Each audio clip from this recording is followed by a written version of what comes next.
já chegando no final da nossa revista, agora as lições 10 até o final, fala do livro de Esther. Isso mesmo, né? Veja 13 aí, a Esther também, né? Eu estou sem a revista. É um livro que eu acredito que muitos de nós conhecemos. E é um livro, quando a gente fala sobre ele, a gente lembra do tema providência de Deus. Aqui na introdução já fala a respeito de um livro de Sproul, chamado A Mão Invisível, que exatamente ele menciona que a providência de Deus, ela possui algumas questões difíceis para nós entendermos. Como compreender determinados acontecimentos se ajustando à perfeita e agradável vontade de Deus para o seu povo. Principalmente quando a gente vê alguns problemas acontecendo, né? A enfermidade, de repente, chegando na vida de alguém, e tantas outras situações, né? Como compreender? Mas aí está a grande questão, né, irmãos? Nós não estamos aqui para compreender as coisas, nós estamos aqui para servir a Deus. E ele fala sobre esse mão invisível, que nem sempre as coisas estão tão claras. Ele usa o termo superfície, não está na superfície, mas Deus está agindo de uma forma que talvez a gente não compreenda enquanto estiver aqui nesse mundo. É certo que a gente já tem compreendido muita coisa, né? Quando a gente passa por certas dificuldades e depois pensa, se não tivesse passado por essa dificuldade, acredito que eu não estaria aqui, ou não seria o que sou, ou não teria o progresso que tive. A gente olha para trás e fala, poxa, por que eu passei por isso? Mas depois a gente pensa, mas o que eu sou hoje faz parte de tudo isso que eu passei na minha vida. E não só o eu, né? Eu estou falando eu, mas a ideia, Deus não está preocupado nessa questão do indivíduo apenas, mas a ideia é da obra do Senhor. Então muitas coisas que nós passamos, talvez para a nossa história não vai ajudar muito, mas ela fez parte de um campo, de um propósito de Deus para que isso acontecesse. Então aqui a primeira lição, a lição 10, os caminhos da providência, capítulos de 1 a 3. Vou pedir para os irmãos não perderem a oportunidade, né, de ler capítulos, não é nem para ler o livro inteiro numa semana, mas para ler aí nessas semanas, porque aqui nosso tempo, embora seja grande, né, nós estudamos mais a lição, fazemos o comentário, né? Não dá para se estudar versículo por versículo ou todos os detalhes do texto. Se os irmãos lembram, nós estudamos quarta-feira o livro de Esther. Depois eu vou procurar lá, ver se nessa época já ainda tinham vídeos.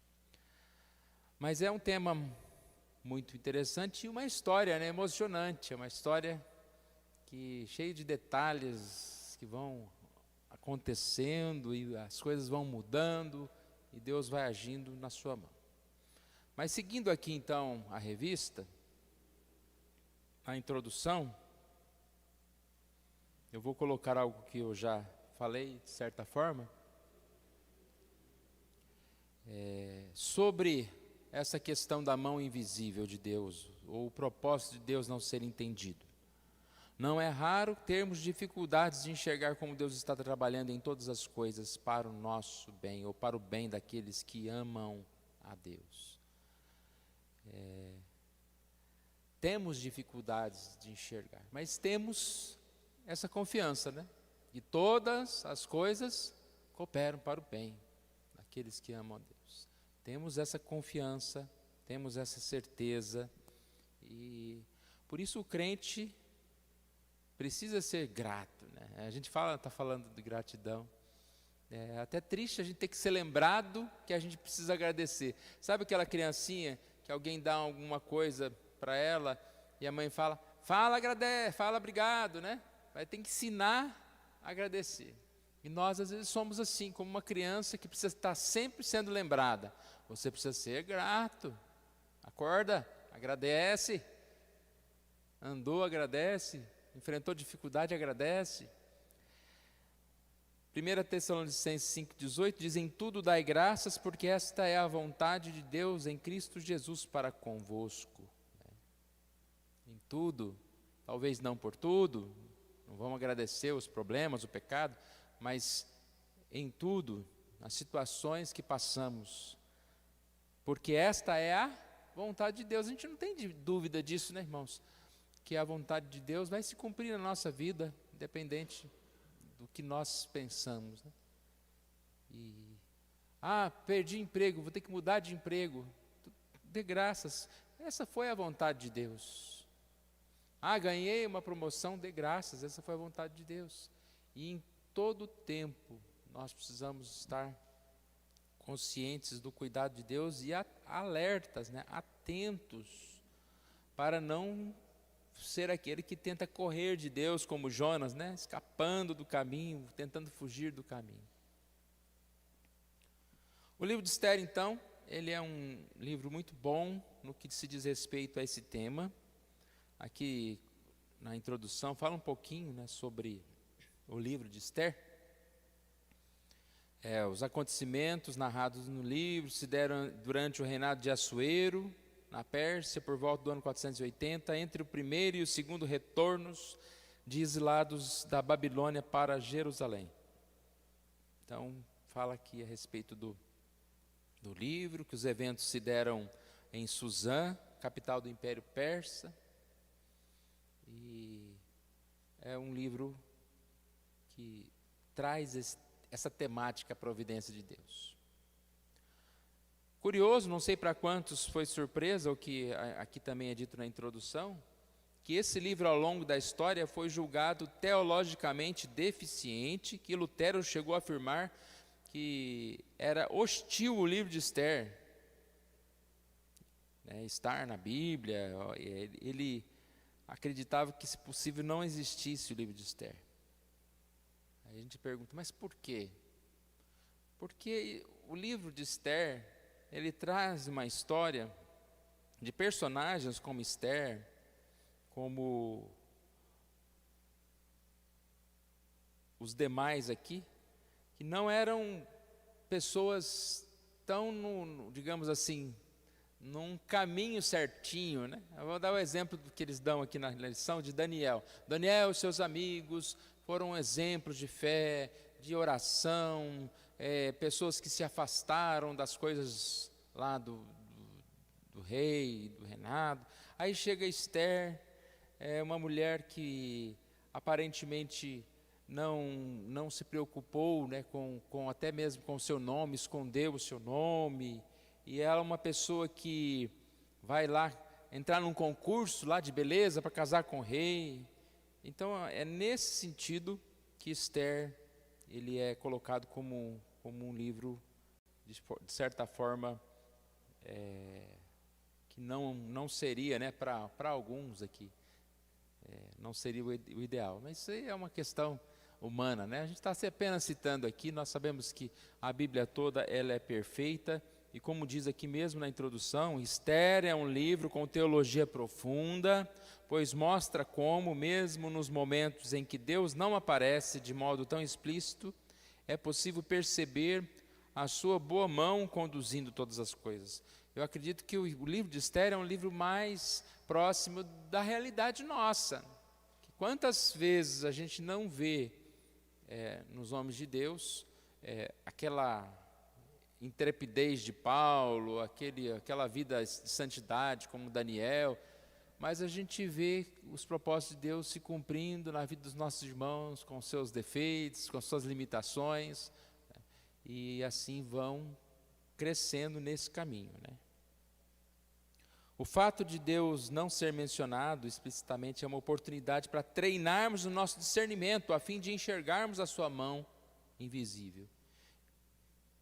A gente costuma falar, né?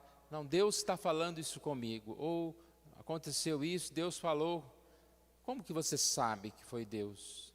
Exatamente, Deus fala no invisível. Ele não apareceu, mas você sentiu, você percebeu a mão de Deus agindo naquela situação. Às vezes naquelas chamadas coincidências, né? Alguma coisa que acontece numa sequência, te levando para algum lugar, você fala, Deus estava agindo naquelas situações, naquilo que eu passei, naquilo que eu vivi. E tem mais uma frase aqui, a ideia da superfície. Na superfície, Deus parece estar ausente e não envolvido, né? Visivelmente. Entretanto, na realidade, abaixo da superfície, Ele está trabalhando de modo providencial para realizar o seu propósito e libertar o seu povo. Deus está trabalhando. A gente tem visto o invisível de Deus? Que realmente nós vivemos um tempo em que nós não estamos vendo milagres aí todo dia. Jesus não está aqui andando pela terra, né? A oportunidade que aquelas pessoas tiveram de estar com Jesus, de vê-lo pregar. Às vezes nós olhamos e vemos pecado, e vemos pessoas que não são tão piedosas como nós achávamos. Nós olhamos para a igreja e a igreja nem sempre empolga, né? E até mesmo aquelas que parecem ser grandes igrejas espirituais, quando você se aproxima, você vê lá ser humano. E a gente percebe, né, que Deus está nesse invisível, está agindo nesse invisível, através de nós, através das nossas limitações, e na nossa vida, né, nos acontecimentos da nossa vida. Essa ideia da presença de Deus, né, nós não podemos perder nunca isso, não podemos perder essa consciência da presença de Deus nas nossas vidas. Então vamos lá? O ponto 1, só temos 2 pontos aqui. Irmão, se prepare para me ajudar, senão daqui a pouco a gente já vai caminhando aqui.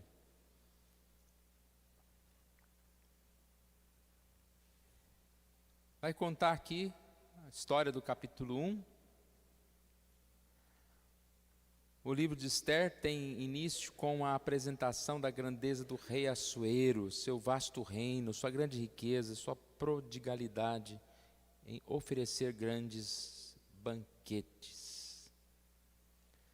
Então o personagem Assuero, ele aparece aqui de primeiro, juntamente com a rainha Vasti, que vai aparecer logo aqui mais abaixo.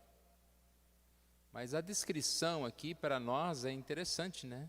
Da grandiosidade desse homem. Eu fiz uma listinha aqui, ó. Assuero reinava sobre um total de 127 províncias. O banquete descrito no texto durou 6 meses. Já pensou você dar um banquete de 6 meses? Após esse banquete, ele deu um outro banquete, né, agora para o povo, para todo o povo, de 7 dias. Ainda a rainha Vasti também ofereceu um banquete às mulheres na casa real. A gente vê uma ostentação enorme, né, uma grandiosidade. Não precisa ir muito longe, né, irmãos? Hoje em dia a gente tem mais facilidade aí com essa história de internet, de ver riquezas, pessoas ostentando, dando festas, gastando milhões. E isso mostra que ele era um homem muito rico, muito poderoso. Mas infelizmente, junto desse poder e dessa riqueza, estava a ideia da bebedice, da imoralidade, da falta de limites, que é também muito comum em situações que a gente vê pessoas esbanjando, né, dinheiro, drogas, todo tipo de maldade.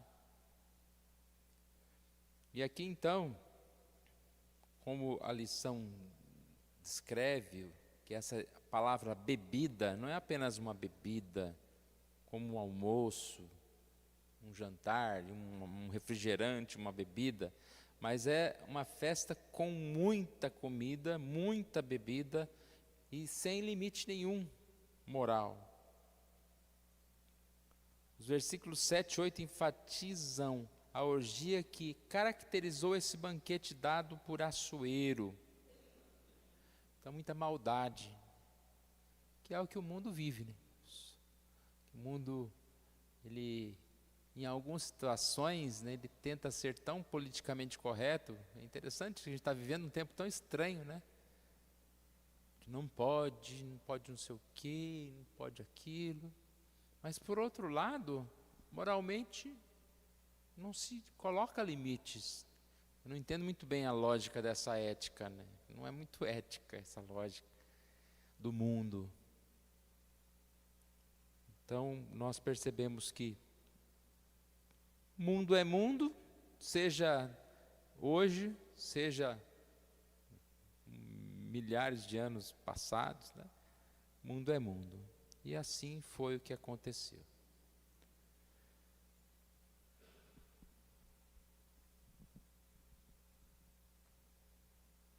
Tem que arrumar um lugar maior para colocar as coisas aqui. Não é, Neto? Neto põe 2 aqui, né?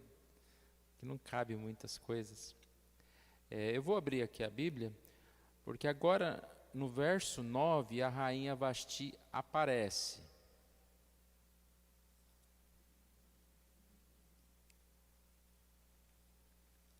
Ester 1:9. O verso 9 fala sobre o banquete que ela deu às mulheres.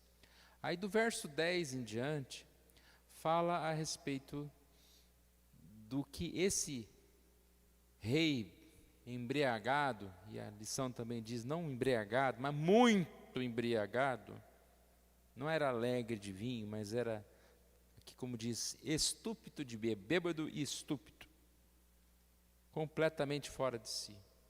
E uma das coisas que a bebida faz é cortar o freio, e não só o freio, mas levar a pessoa a tomar atitudes totalmente equivocadas. E o que ele fez então? Verso 10. Ao 7º dia, estando já o coração do rei alegre do vinho, mandou a Meumã, Bistá, Arboná, Gibitá, Abagtá, Zetar e Carcas, e os 7 eunucos que serviam na presença do rei Assuero, que introduzisse à presença do rei a rainha Vasti com a coroa real, para mostrar aos povos e aos príncipes a formosura dela, pois era em extremo formosa. Mande chamar Vasti. O propósito, para mostrar. Vamos chamar Vasti, vamos mostrá-la para o povo. Vamos mostrá-la, mostrar aquilo que eu tenho, né? Eu vou ostentar a mulher. E o que deu isso, irmãos? Não deu, né? Ela simplesmente disse não. A gente não tem muito detalhe aqui para saber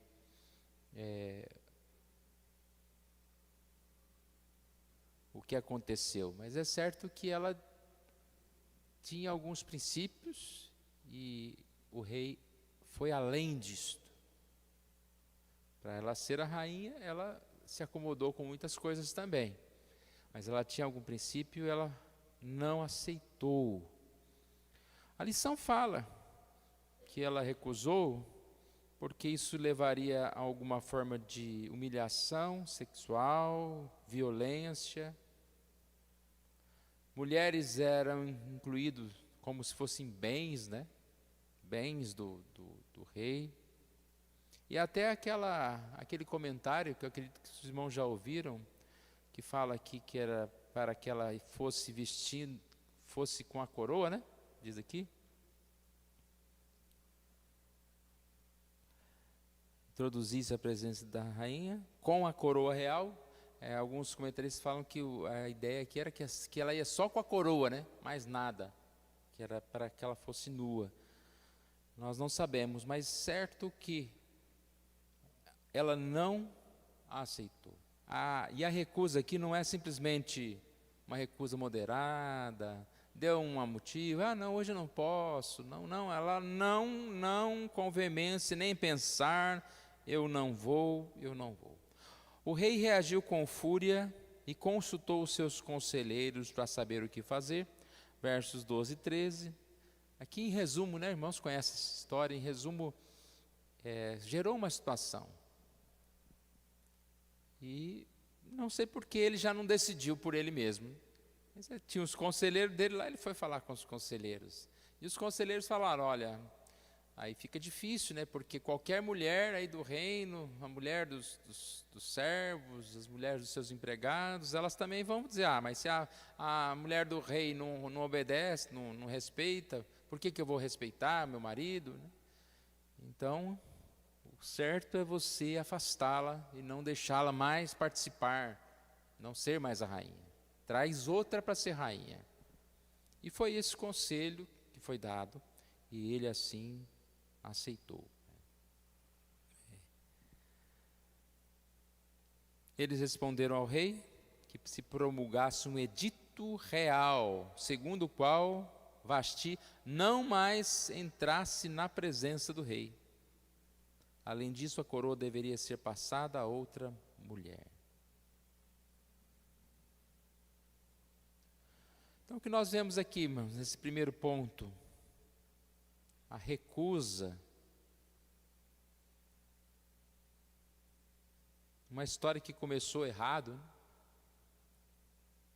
Com uma festa, com bebidas, com maldades, termina com uma rainha que vai deixar o seu lugar.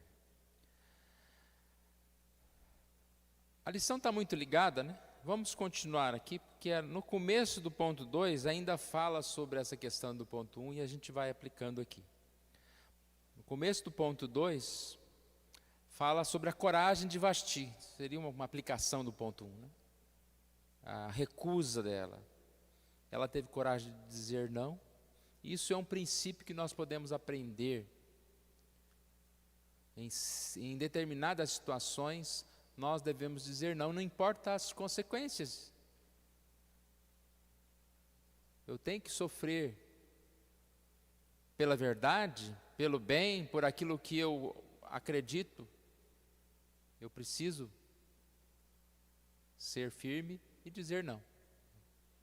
É claro que isso aqui não é uma ideia de que eu vou fazer a minha vontade, né? Eu quero fazer o que eu quero. Não é bem isso. Em muitas situações eu quero uma coisa e eu vou ceder para que seja feito melhor.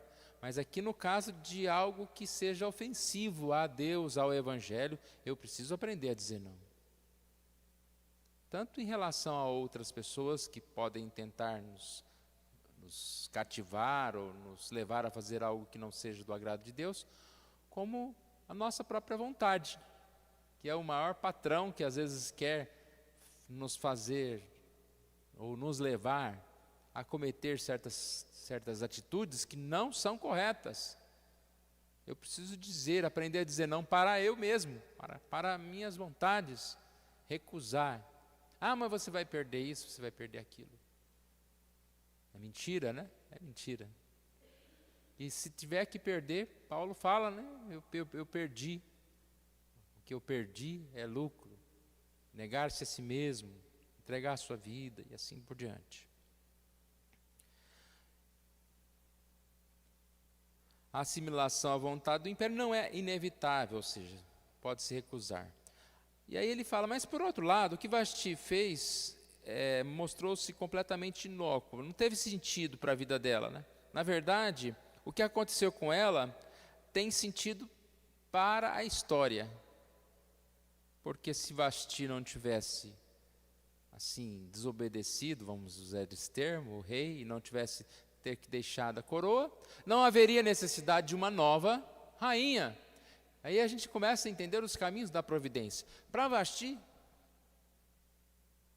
não acrescentou muita coisa na vida dela.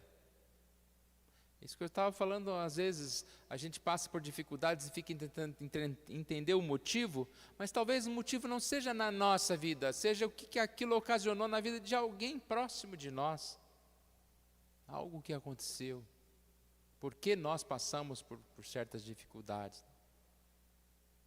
Até mesmo a gente pode pensar, alguém que ficou doente, não entende o propósito da sua doença, mas depois lá no hospital ele testemunhou Jesus e abençoou pessoas ali. Talvez o propósito não foi na vida dele, mas foi na vida do outro que estava ali. Falando de enfermidade, propósito, eu estava lembrando do Ronaldo Lidório, que é um homem de Deus, que vive sempre para o trabalho, missionário, e agora está doente, está com dificuldades. E a gente fica pensando, mas Deus podia dar saúde 1000 para ele continuar a obra, Mas nós não sabemos o que Deus está fazendo na vida dele, e também através dele em outros lugares que ele não estaria. Fato aqui então, Vasti, ela vai desaparecer da história, vai desaparecer do livro, ela não é mais a rainha. E aqui Esther é introduzida na narrativa, capítulo 2, ela aparece como uma vencedora de uma competição, de um concurso de beleza para a escolha da nova rainha da Pérsia.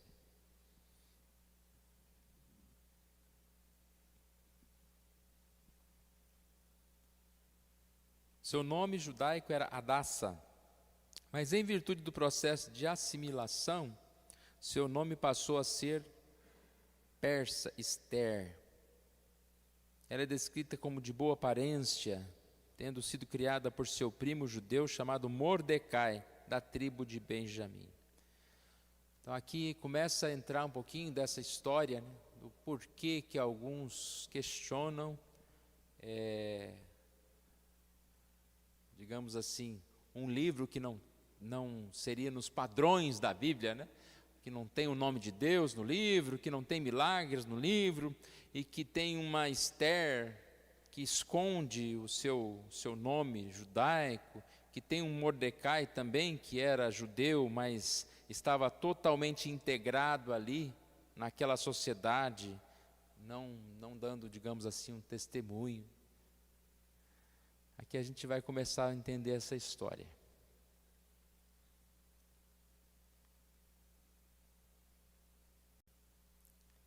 Em relação ao grande concurso, primeiramente ela agrada a Hegai, guarda das mulheres, no verso 9.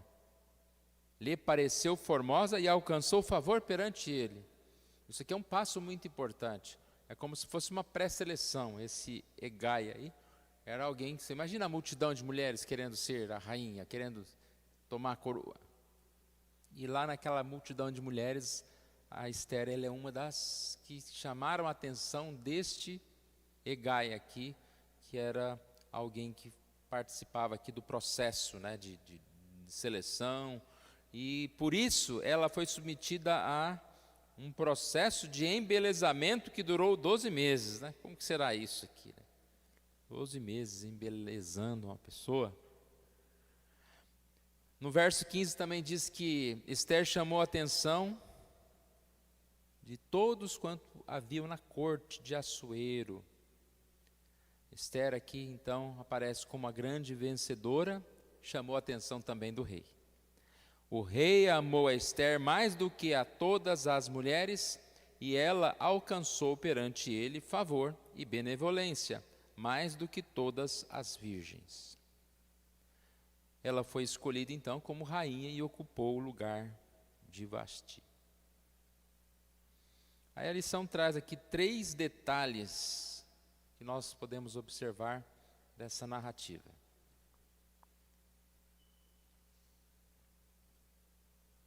Em primeiro lugar, falar sobre Mordecai.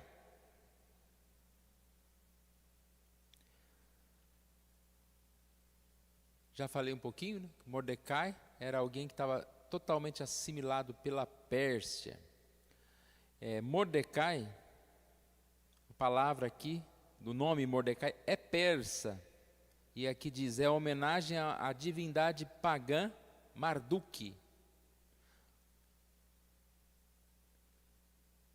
Mike Cosper disse, a frase um judeu em Suzã chamado Mordecai é escandalosa. Mordecai, além disso, vivia na cidade de Suzã. Mordecai não era um judeu comum que vivia na periferia da cidade de Suzã. Ou seja, os judeus viviam em Suzã também, alguns, né, que vieram do exílio ali, mas eles não viviam como Mordecai. Não viviam tão próximos assim do castelo. Viviam na periferia. Mordecai já estava lá incluído naquela questão toda ali política. Ele tinha envolvimento. Ele era um homem reconhecido ali. Vivia no coração do poder e da política persa. Um judeu conhecido por seu nome Pérsia e vivendo na cidadela, certamente alguém que já havia comprometido sua identidade como judeu. Então isso aqui é um comentário, né?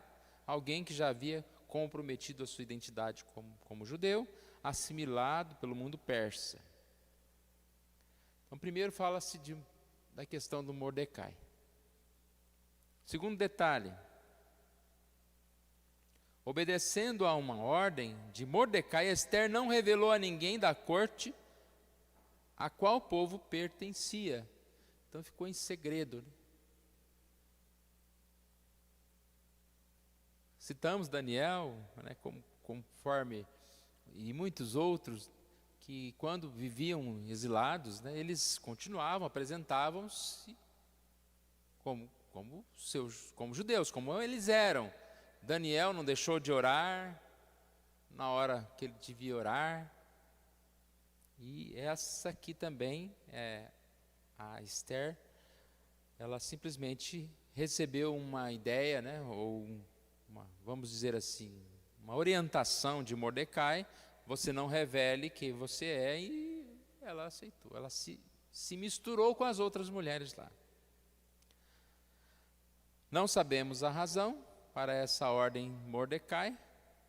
Pode ser que ele temesse que a sua prima fosse alvo de preconceito étnico, mas não há como saber ao certo. O fato é que ela foi bem sucedida em ocultar a sua linhagem. Ocultou até do rei, né? Depois lá para frente a gente vai ver essa história. Em terceiro, Ester aparece no capítulo 2 como coloca Ian como anti-Vasti máxima. Então por que ele colocou isso aqui, anti-Vasti? É que enquanto Vasti foi alguém que foi contrária ao rei, no sentido de quando ele falou que ela deveria se apresentar lá, a Ester aparece como alguém dócil, como alguém que vai se envolver com aquilo que estava acontecendo ali, né? Ela se propôs a ser a rainha. Então quem se propõe a se entregar ao rei, vai se entregar à vontade do rei, a tudo aquilo que o rei fizer. Algumas pessoas tentam aqui, entre aspas, limpar a barra de Ester, dizendo que ela tinha se recusado a comer a bebida do rei, como ir para a cama com ele, mas isso provavelmente não é verdade, né? Aparece que ela seguiu assim tudo o que tinha lá no reinado, não guardou nenhuma dieta ou sábado, seja conforme for, né? Ela viveu naturalmente como os demais lá.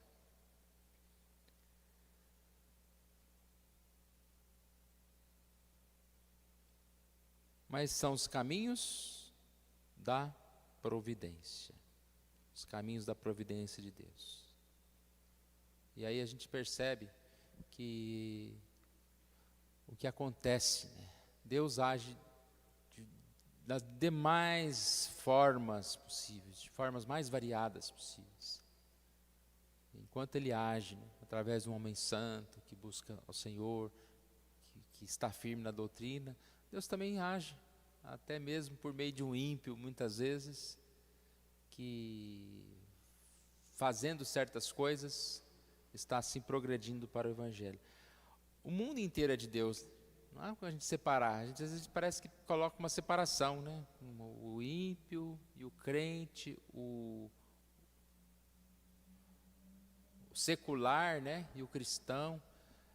Nós sabemos que existe separação, existe divisão, mas no sentido de domínio. Deus domina sobre todas as coisas, sobre o que está acontecendo lá no lugar mais feio do mundo, né?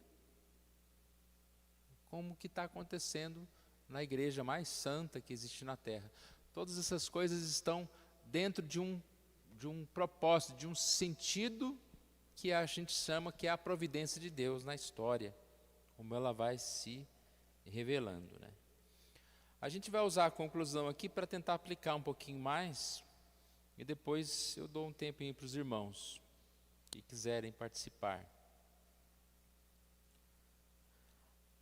A história é a história sobre como Deus usa pessoas quebradas, pessoas moralmente comprometidas para fazer avançar o seu plano e fazer o bem ao seu povo. Então, eu acredito que nós podemos concordar com isso, embora a gente às vezes lê o livro de Esther e não fica pensando nessas coisas, né? A gente lê o livro, mas eu acredito que é uma boa aplicação que a lição está fazendo aqui, mostrando para nós que Esther talvez não seja essa moça totalmente virtuosa, que agiu movida por fé, desejo de ser fiel a Deus, de fazer a vontade de Deus, mas ela foi alguém que, no caminho ali, né? Ela foi sendo usada por Deus e também transformada por Deus. Nós cremos, né, que ela, não vamos dizer que ela é uma pessoa totalmente imoral, perdida, sem princípios, né? Ela foi uma pessoa de Deus. Talvez não com padrões, digamos assim, teológicos, corretos, conforme a gente entende, mas ela foi alguém especial. E aí a gente percebe que esses eventos estão todos diante da mão de Deus. E essa moça pecadora aqui, ó, ela fez parte desse processo de Deus. Deus usou a vida dela, como também usou Mordecai, para que se cumprisse a vontade de Deus. Tudo aconteceu conforme o propósito de Deus. Por que esse Hegai achou ela bonita entre tantas? Será que não tinha outras tão bonitas como ela, né? Alguma coisa despertou para que ele chamasse. E ela ganhou o concurso só porque ela é bonita? Não, porque alguma coisa tinha a mais. E assim é a nossa vida, irmãos. As coisas vão acontecendo porque Deus vai agindo. Não é porque eu fiz isso certo. O meu segredo é esse. Porque Deus quis que acontecesse dessa forma. E todos esses acontecimentos não são coincidência, mas são acontecimentos relacionados à mão invisível de Deus. Podemos aprender que Deus é soberano mesmo sobre pessoas com graves falhas morais. Em sua sabedoria, Ele pode usar até mesmo estas pessoas para cumprir os seus propósitos. Deus não usou Esther e Mordecai porque eram virtuosos. Eles não eram. Deus os usou porque Ele é soberano e gracioso. Ele usa pessoas assim ainda hoje. Ainda hoje Ele usa vasos de barro para cumprir os seus propósitos salvadores, eu e você. Então, duas coisas aqui. Essa mensagem não é uma liberdade para nós pensarmos. O importante é fazer a vontade de Deus. Deus vai me usar mesmo, eu pecador, então eu vou pecar mesmo, porque aí eu pecando, eu vou lá estar perto do ímpio, já pecando com ele, e eu chamo ele para Cristo. Nada disso, não é. Eu vi uma vez uma frase que era parecida com essa que eu anotei aqui, não sei se era exatamente essa, mas dizia que aquela ideia do rouba mais faz, ela usada na teologia, ela seria que não é teologicamente correto, mas evangeliza, né? Rouba mais faz, ou seja, alguém ainda hoje defende essa tese, né? Não, pode roubar um pouco lá, não tem problema não, mas olha lá, está fazendo, tem resultado? Não importa como, importa o resultado, né? Não importa não é o resultado. E aí essa frase para a teologia é exatamente aquilo. Não, mas aquela igreja lá é daquele jeito lá, mas está evangelizando, está levando pessoas para Cristo.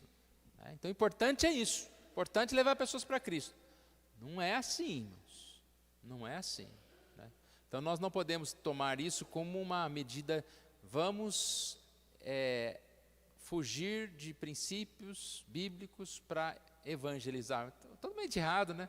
É a Bíblia que evangeliza. Como que eu vou fugir à teologia, ou vou esconder alguma coisa, ou vou transformar a igreja para ela ser atrativa ao mundo, quando isso significa fugir de propósitos de verdades da Bíblia. Entenderam? Isso não pode. Agora, temos que admitir que mesmo essas pessoas, mesmo essas igrejas, muitas vezes, pela mão invisível de Deus, nós não sabemos porquê, elas têm sido usadas para evangelizar. E muitas vezes para até que pessoas que são levadas por essas igrejas venham para a nossa igreja. Estou com o Mariano na cabeça aqui, né? Não vou tirar o Mariano da cabeça, mas o Mariano estava contando a história dele, que ele veio da Universal. Agora o Edir Macedo sai daqui do Brasil, vai lá em Angola, funda uma igreja universal, e a família do Mariano se converte, para depois ele ouvir textos ou pregações de Paulo Júnior, Hernandes, Augustos, e falar, não, aqui não está certo. E achou uma igreja presbiteriana na Angola e veio para cá para evangelizar. São os caminhos, irmãos, dessa mão invisível de Deus que nós não sabemos, não conhecemos. Então Deus usa tantas e tantas situações, tantas e tantas circunstâncias que nós não conhecemos. E infelizmente, né, nós não queremos apoiar erro teológico, mas muitas vezes através daquelas loucuras que são cometidas aí em nome de Deus, pessoas acordam para Deus. Tem gente que se converte porque foi buscar o budismo, porque foi buscar uma espiritualidade. Aí chegou lá, não viu espiritualidade, falou, não é aqui, eu tenho que buscar a Bíblia. Não sabemos, mas sabemos que Deus age através dessas coisas. E a outra aplicação é o eu e você. Irmãos, nós somos limitados. Se nós esperarmos sermos perfeitos para evangelizar, para pregar, para participar da igreja, para se envolver com as coisas, nós nunca vamos fazer isso. E essa mensagem aqui, quando eu vejo Esther, quando eu vejo Mordecai, eu vejo a gente também, no sentido de que nós nem sempre temos a total atitude correta, não justificando, irmãos, mas nós vamos seguindo, vamos trabalhar. Porque se a gente falar, não, só prega aqui na igreja aquele que for perfeito, quem que vai pregar? Jesus, né? Não, para ser presbítero, aí tem uma lista lá enorme, com 10 mil citações lá, não vai sobrar ninguém. Quem que vai ficar na igreja? Mais uma vez, não estou pregando que é de qualquer jeito, eu estou pregando aqui, mesmo limitados, porque isso às vezes, irmãos, é um grande limitador para a gente trabalhar mais para Deus, porque a gente, sabendo, reconhecendo os nossos erros, os nossos pecados, e aí o irmão, se a gente não sabe, o irmão fala, né? A gente vendo, então eu não vou mais fazer nada. Porque quantas vezes a pessoa é corrigida na igreja e ela fala, também não trabalho mais. Porque dói ser corrigido, né? Mas nós, independente dos nossos erros, a gente tem que prosseguir, procurando melhorá-los, mas tem que prosseguir, tem que seguir no caminho do Senhor. Alguém quer nos ajudar? Um pouquinho.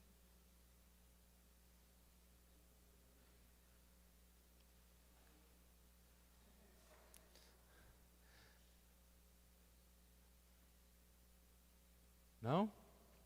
O pastor Daniel não precisa falar não, porque ele está de férias aqui, já foi chamado para pregar na UPA, na SAF, no culto, né? Mas... Pastor, Pode falar. Fique quietinho. Estou brincando, viu, irmão? Se quiser falar, vai ajudar, viu? Como nós temos ainda um tempo, imagino, creio que a gente deve participar, quem quiser comentar. Sim. Que a gente tem um tempinho ainda. A gente vê no livro de Esther, como se falar, não se fala, não cita nome de Deus, nem de milagres, mas tem sim milagre e a gente vê a mão de Deus. É muito nítido, né? Que tudo que aconteceu é o propósito de Deus. Eu estava pensando sobre ela esconder a sua identidade. A gente lembra também de Sara, né? Abraão, Sara. Sara falou, não, sou irmã de Abraão. E a gente vai ficar pensando, e por quê? E já chega a uma conclusão, nós sabemos que o ser humano, ele tem receio, ele tem medo. Então, nem todo medo também é pecado. A gente não pode nunca fugir do nosso pensamento, do propósito de Deus. E como o senhor já falou, a gente só está repetindo, que Deus pode usar quem Ele quer usar. Mas vai usar. Mesmo aos nossos olhos, mas está usando aquela pessoa cheia de defeito? Sim, pode usar uma pessoa cheia de defeito. Assim como Ele chama para resgatar aquela pessoa, Ele também usa aquela pessoa para abençoar outras pessoas. Vou deixar para mais alguém quiser falar. Querem falar, irmãos?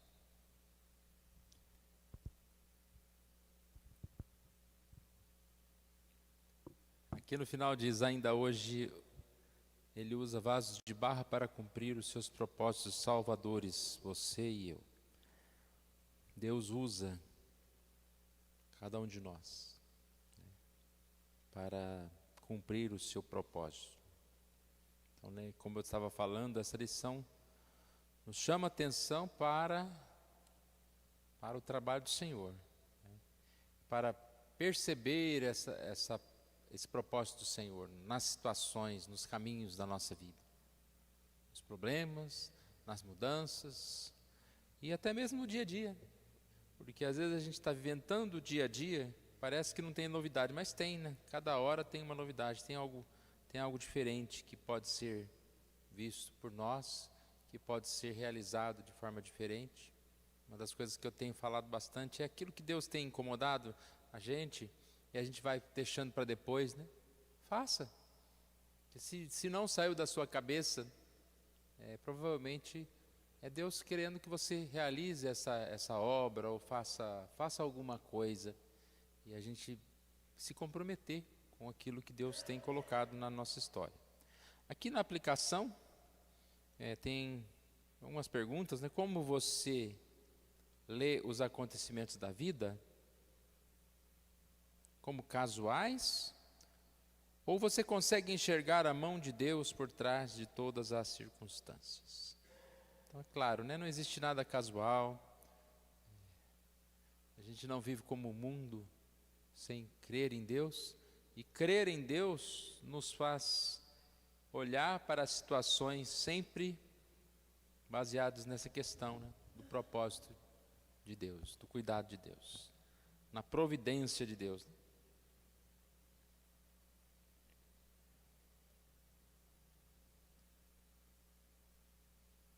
Vamos terminar então, irmão? Já podemos terminar? Podemos cantar? Que bom.